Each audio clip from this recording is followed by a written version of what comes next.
태조 2년 11월 12일 달이 묘성을 가리다. 달이 묘성을 가리웠다.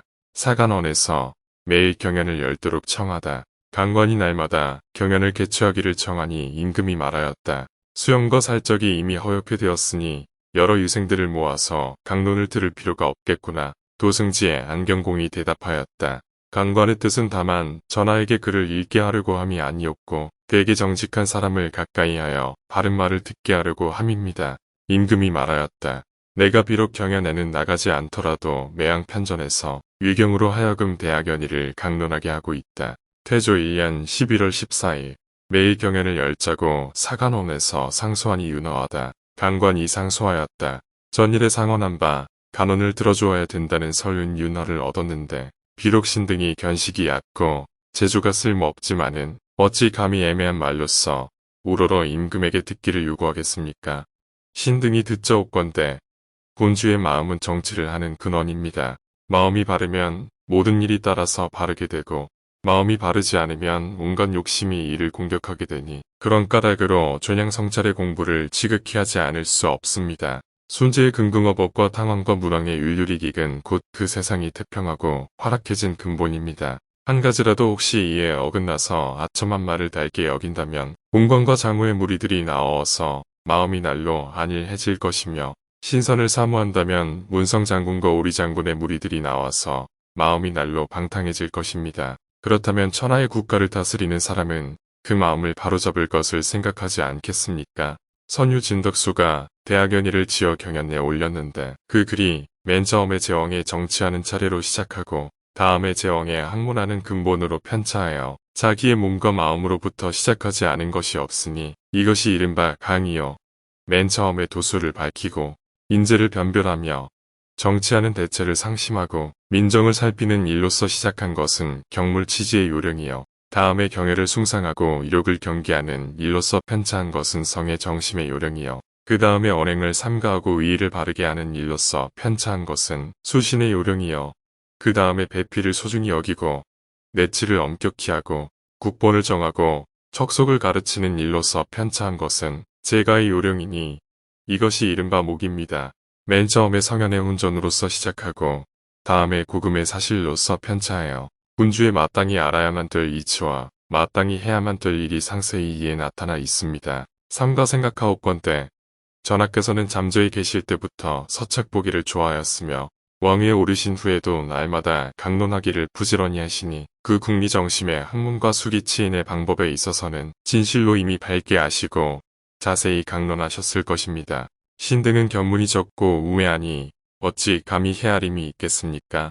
그러나 경연을 설치하고서도 한갓 그 명칭만 있을 뿐이지 나아가 강론하는 때가 있다는 말을 듣지 못하였습니다. 전하의 생각에는 반드시 넓은 집과 큰 뜰 안에 어느 곳이든지 학문이 아닌 곳이 없는데 어찌 반드시 일정한 법도에 구속되어 날마다 경연에 나간 후에야 학문을 한다고 할 수 있겠는가라고 이르실 것입니다. 신등은 생각하기를 군주의 학문은 한갓 외우고 설명하는 것만이 아니라 그날마다 경연에 나가서 선비를 맞이하여 강론을 듣는 것은 첫째는 어진 사대부를 접견할 때가 많음으로써 그 덕성을 훈도하기 때문이요. 둘째는 환관과 궁촉을 가까이 할 때가 적음으로써 그 태타함을 진작시키기 때문입니다. 더구나 창업한 군주는 자손들의 모범이 되니 전하께서 만약 경연을 근무로 여기지 않으신다면 뒷 세상에서 이를 핑계하여 구실로 삼아 그 유패는 반드시 학문을 하지 않는데 이르게 될 것이니 어찌 작은 일이겠습니까?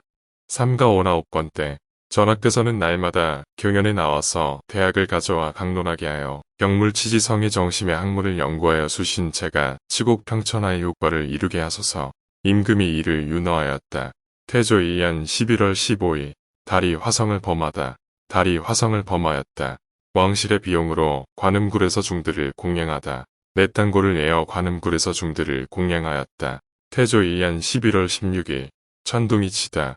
천둥이 쳤다. 태조 2년 11월 17일 인제의 천거 응사의 폐지 부채 노비의 방면 등 5가지 시무채 도평 이사사에서 아뢰었다. 공조전서 이민도가 상서하여 시무를 논하였으므로 도평 이사에 내려서 해아를 의논하게 하였습니다. 말한 것이 시무의 간절함으로 그 강료를 뽑아서 조목별로 열거하여 신문하오니 삼가 생각하옵건대 상감께서 살펴서 시행하옵소서. 첫째는 현재를 청구하고 폐관을 다스려야 된다. 고하였는데 도평이사사에서 의논이 적당하다고 여깁니다. 현재란 것은 국가의 기본이므로 국가의 치라는 실로 그 진퇴에 매여 있습니다. 제갈무후가 총나라 후주에게 말하기를 현실을 친근히 하고 소인을 멀리한 것은 전한 이흥룡 한 까닭이여 소인을 친근히 하고 현신을 멀리한 것은 부한 이경태 한 까닭입니다. 하였으니 이 말은 실로 천년 동안의 격언입니다. 고려의 말기에 간사한 소인을 임명하고 충성스럽고 선량한 신하를 내쫓아서 스스로 멸망에 이르게 된 것은 전하께서 친히 보신 바입니다. 거울로 삼아 경계해야 할 선례가 바로 가까운 데 있으니 경계하지 않을 수 없습니다. 서경에 여러 관직을 비워두지 말게 하라. 하늘에 이를 사람이 대신하게 된다. 했습니다.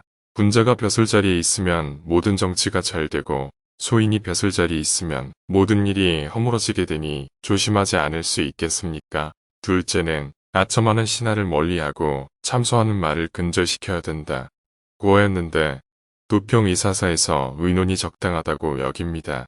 아첨하는 사람은 인주의 뜻과 욕심을 잘 받들어 맞추게 되니 아주 간사한 사람은 충성스러운 것 같습니다. 그런 까닭으로 인주는 알지 못하고서 도리어 이를 충성이라 하여 말은 듣지 않는 것이 없으며 계책은 따르지 않는 것이 없어서 시비를 별난, 시키고 충량을 무엄하는 데까지 이르게 됩니다.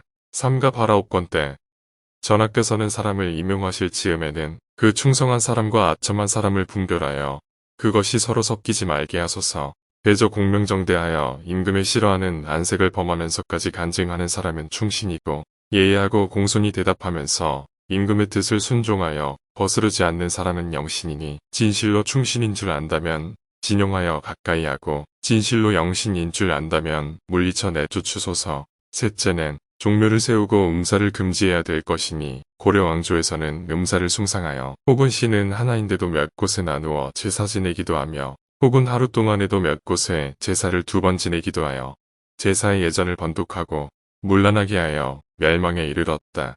고하였는데 도평이사사에서 의논을 적당하다고 여깁니다. 방금 하늘의 뜻에 순응하여 천명을 받아 한 시대의 정치를 혁신하게 되었는데 다시 고려 왕조의 폐단을 따르게 할 수 없으니 예조로 하여금 상정하여 시행하게 하소서. 넷째는 포백의 징수를 금지해야 된다고 하였는데 도평이사사에서 의논이 적당하다고 여깁니다. 서경의 금전으로 형을 속하게 한다. 하였으니 태형과 장형으로부터 사형죄에 이르기까지 정상이 불쌍히 여길 만하고 법이 슬피 여길 만한 것은 금전을 징수하여 속하게 하였습니다. 고려 왕조에서 포백을 징수한 것도 대개 그 유지였으나 그 말기에 와서는 이미 형벌을 쓰고 또 속하게 되니 죄인을 불쌍히 여겨서 법을 쓴 뜻에 어긋납니다. 지금부터는 중앙과 지방의 영을 내리어 2가지를 겸해 시행하지 못하게 하소서. 다섯째는 부채 노비를 금지해야 된다. 고하였는데 도평이사사에서 의논이 적당하다고 여깁니다. 우리 조정에서는 양민과 천민의 법이 매우 엄격한데 양민 가운데 부채를 갚지 못한 사람을 영구히 노비로 삼으니 매우 이치에 맞지 아니합니다. 지금부터는 부채를 갚지 못하면 제공한 전곡의 수량을 노비 역가의 수량과 비교하여 부채의 수량을 다 갚은 사람은 방면하게 하고 일본 일리로 하여 함부로 역사하지 못하게 하고 이를 일정한 규정으로 삼고 어긴 사람이 있으면 양민을 압박하여 천민으로 삼는 죄로 논죄하게 하소서. 임금이 말하였다. 그 음사의 금지는 예조에 내리어 상세히 상정하여 보고하도록 하라. 태조 1년 11월 18일 수천궁에서 황태손의 생일을 축하하는 의식을 갖다. 수천궁에 거둥하여 황태손의 천추절을 할애하였다. 태조 1년 11월 19일 햇무리가 지다. 일배하였다. 상위 중추원사 황희석을 개국 공신 2등에 예의준하여 포상하라는 교지를 내렸다. 상위 중추원사 황희석은 내가 잠저에 있을 때부터 상시 휘하에 있으면서 방어한 공로가 있었다.